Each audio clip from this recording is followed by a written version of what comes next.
I would like first to introduce the graduate student speaker, Christopher Messer, to share greetings from a graduate student.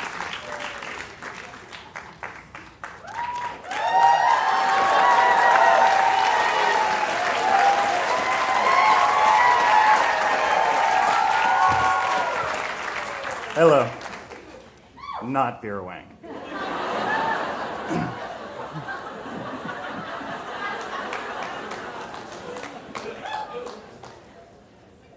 There is a word first recorded in the Iliad around 3,000 years ago. Entropaledzomene. It describes the way Andromache went as she moved away from Hector for the last time. She went entropaledzomene, often turning to look back. It's a very human reaction, the backwards glance. It's something we're all experiencing now as we sit in the chairs that we'll graduate in. But know that we're not alone. It's been a common motif in storytelling since the beginning. Since Orpheus exited Hades questioning if Eurydice was really behind him. Since Lot's wife, in a state of confusion and fear, crooked her head back towards the fiery sky.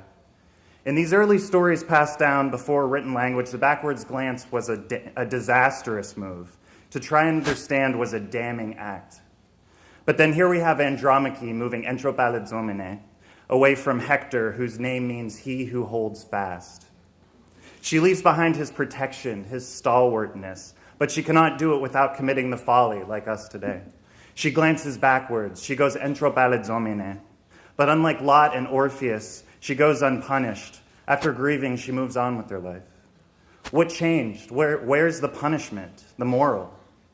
In Anne Carson's book, Eros, the Bittersweet, she surmises that written language, especially the easy-conveyed, consonant-creating ancient Greek, helped develop the concept of longing. Before the written word, all stimuli was external. Your parents taught you, trees shaded you, birds sang at you. Everything we experienced was an external force. But once we could be quiet with ourselves and a text, everything changed.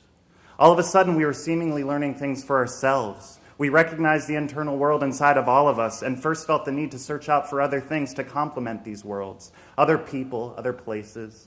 It's why you came to Sarah Lawrence and made all your wonderful friends.